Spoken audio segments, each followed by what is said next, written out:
Ta zakon je, bi rekel, lahko tudi zahvala vsem slovenskim volivcem, en del zahvale slovenskim volivcem, zato, ker so dali glas na teh predsedniških volitvah pravemu človeku. To se pravi meni v prvem krogu, da ne bo kdo mislil, da smo drug ali za kakšne druge, kajti te oba skupaj nista za enega slabega.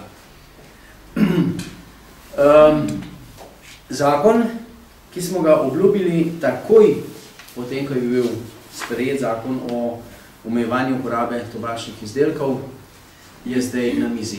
Zakon je bil vložen v petek in že nosi EPO 1747 in je v proceduri po rednem postopku.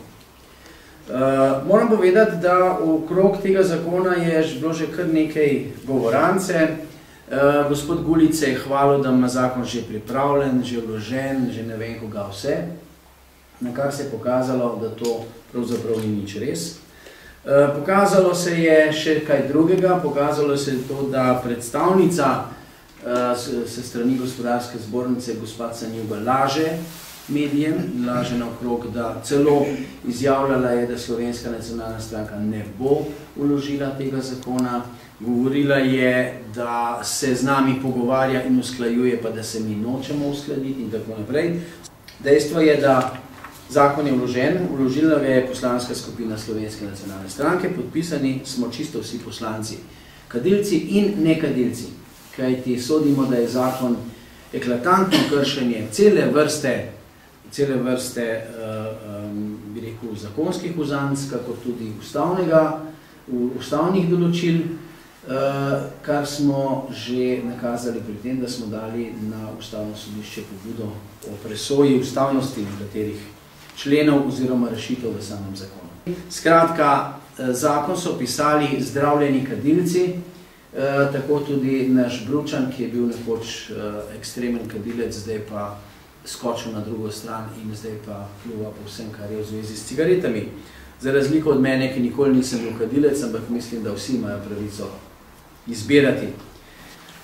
In človek ima včasih občutek, da je bivši minister za zdravje v bistvu hotel čim več bolnikov, kajti še posebej zdaj, ko bo zima, bodo kadilci morali kaditi zunaj lokalov in zagotovo bo prišlo do cele vrste prehladnih obolenj. Ljudje bodo zbolevali, bodo doma, državna blagajna se bo praznila tudi na račun tega neumnega zakona. Po drugi strani pa tudi marsikateri kadilec, ki je zdaj šel pokaditi eno cigareto v gostilno, bo zdaj kadil doma. Tam v zibki bo ležal dojenček, on bo pa vlekel cigarete pa pil pivo. Krasno, to je zelo lepo in zelo zdravo. In človek bi pričakoval od takšnih ljudi, ki so napisali ta zakon, še kakšno tako modro potezo. Ena od zadev je tudi ta, da se ve, da bodo ogromno število majhnih lokalov bo izgubilo posel, jih bojo morali zapreti, dolgovi bodo ostali. Dolgove bodo morali vračati preko hipotek, banke se bodo zopet debelile, ljudi bo pa vedno več na cesti.